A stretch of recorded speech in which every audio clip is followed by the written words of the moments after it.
Good morning. All right, I'm going to make this my final video of this morning and maybe the final video of this series of videos, hitting humans.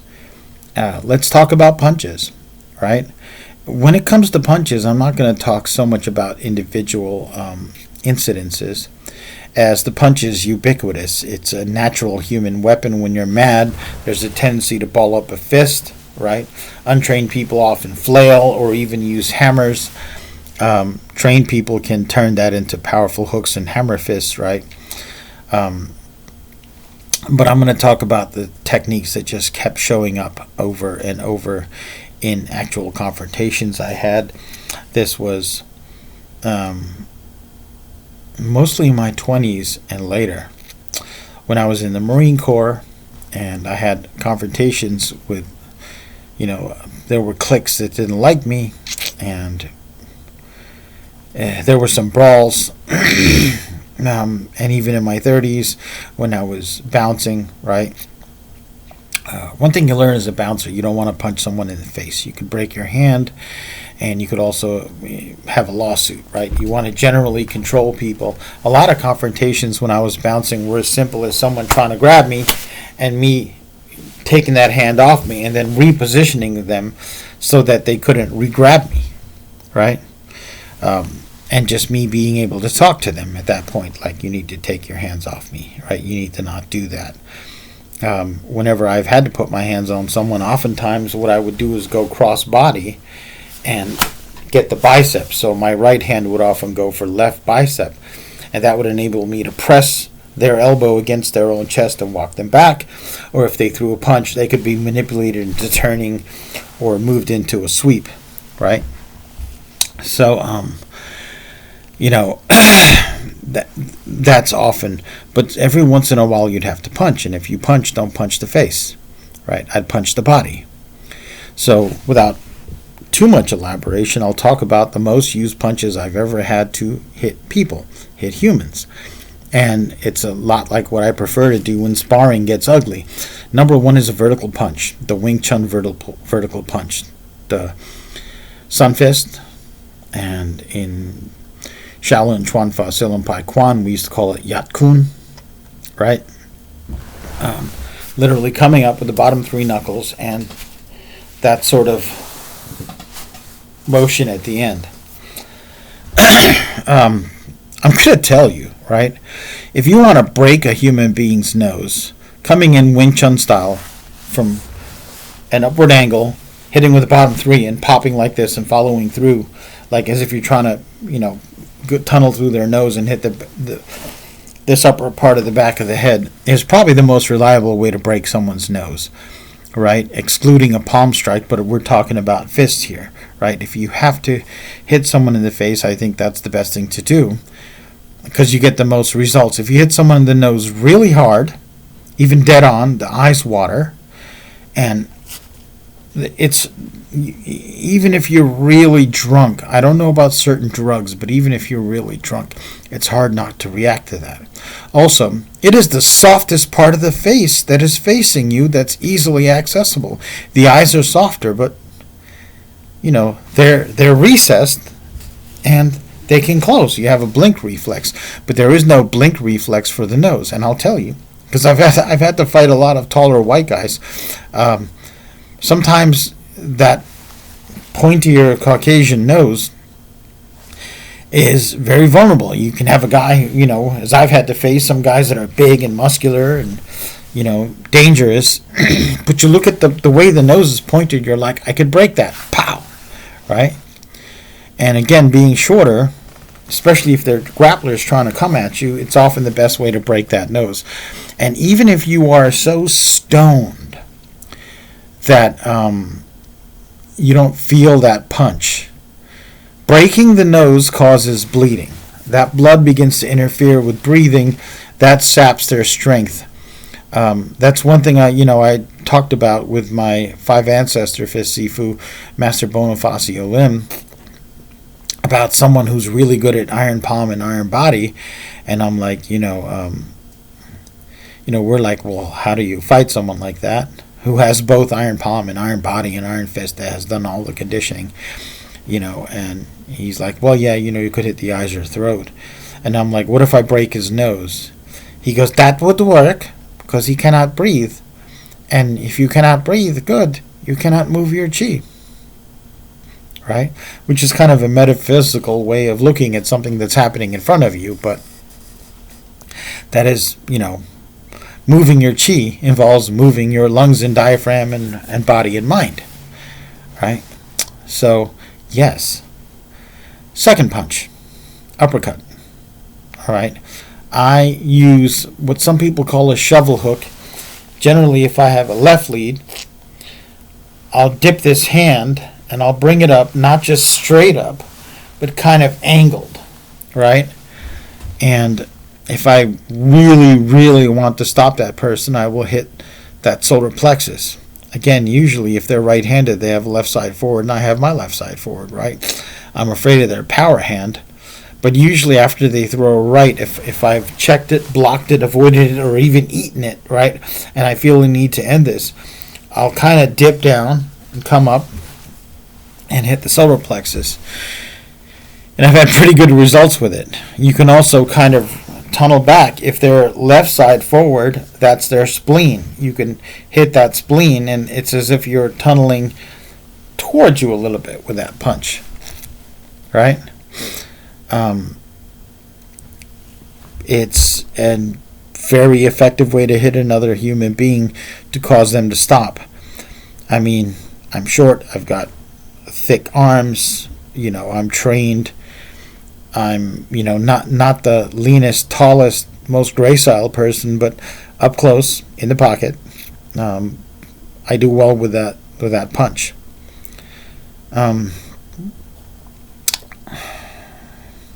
And the jab.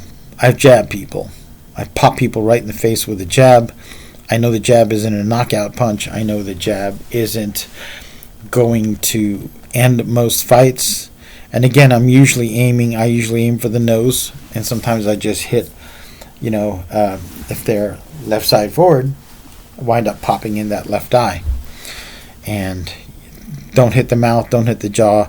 Hitting the jaw on the street with a fist, if you go a little bit too high, you hit the teeth, and sometimes the teeth bite you, right? They cut your hand, and then you've got like all the bacteria in their mouth and everything mingling in your bloodstream.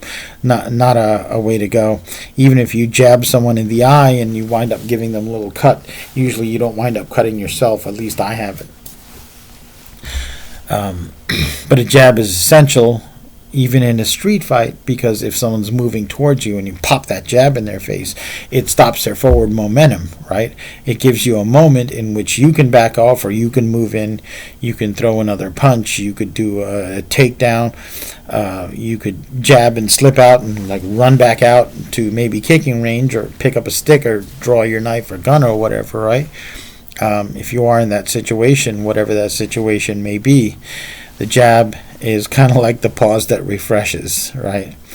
I'm sorry if some of what I'm saying seems like flippant or disrespectful, but I am no stranger to violence, and I didn't seek it out. It usually came to me. I've got a face that a lot of people like to punch. I can be smart-mouthed sometimes, and my biggest problem is if I see something that's true, I'll be like, I think I should state the thing that is true over the thing that is untrue, even if everybody around me believes this to be true. If I can see some evidence that a thing everybody thinks is true is untrue, especially if they want me to go along with it, I'll just be like, this is untrue. This is why this is untrue.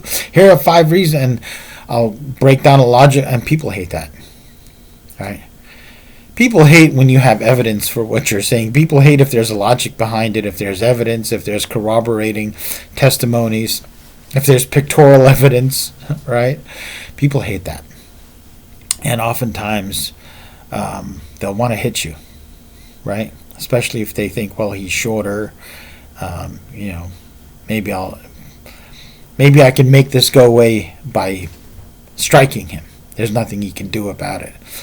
That happened a little bit more when I was younger, but it happens here in the Midwest. A lot of these big, tall white guys here, they kind of look at someone like me, and they're like, well, he's obviously of an inferior race, and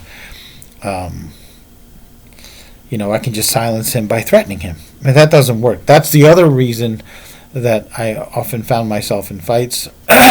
Sometimes some people will be like, if you don't shut up, I'm gonna hit you. I'm like, okay, go ahead. That's happened to me quite a few times.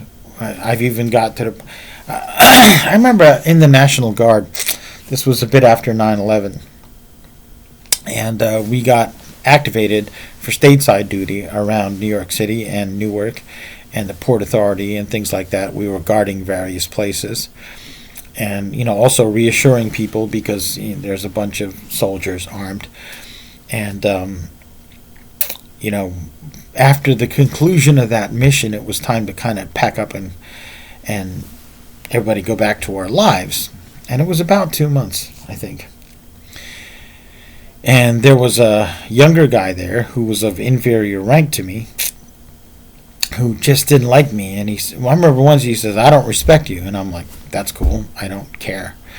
And then he's like, well, I'm not going to talk to you. Like, we were on shift. I'm like, cool.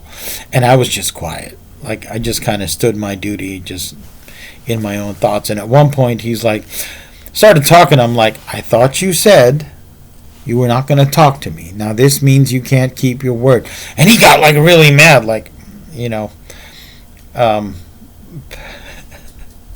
and basically, it was because I expressed my opinions on evolution and history and, culture.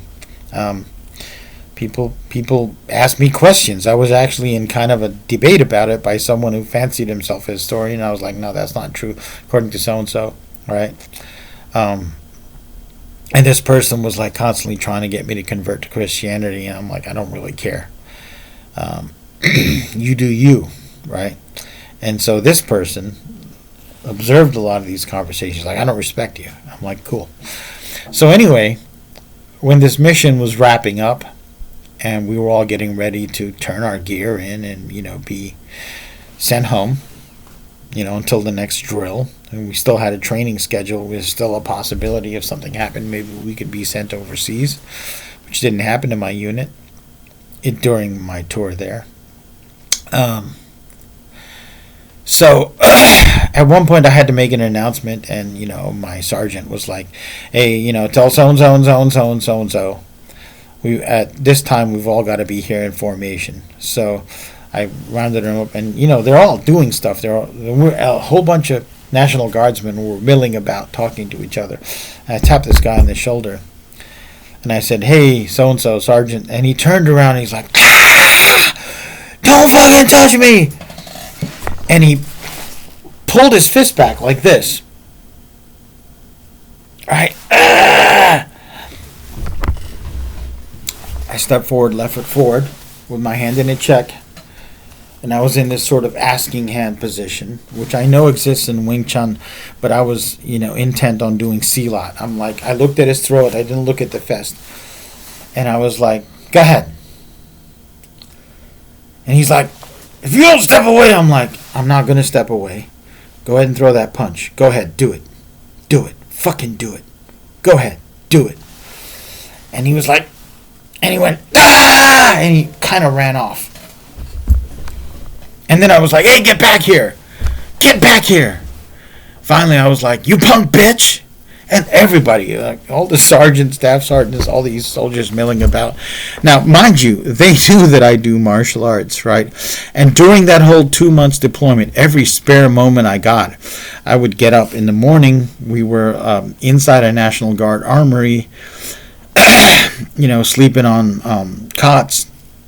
But every morning that I had, and every time I got off shift, I would go and train. I would go into this big kind of squad bay, and I would do this 1.5 to 2 hour routine of calisthenics, jogging, acrobatic type stuff, cartwheels, one-handed cartwheels, stretch kicks, punches and kick combinations, forms. I'd run through my forms. I'd pick up a mop handle and run through staff, and I'd take out my knife and I'd do knife, and I'd do this every single day that I could. And then I would usually, hit the weight room. There was nothing to do. And everybody knew that I trained. And I think they were kind of wishing he would throw that punch. Right? But yeah, punch, vertical punch, shovel hook, uppercut, those are the ones I've relied on, and they've never not worked for me in actual confrontations. So, I just wanted to put this information out there that there are some of us out there, martial artists, that have taken our classical training in various martial arts and techniques that people that say are fake and don't ever work, and I've worked it against resistance.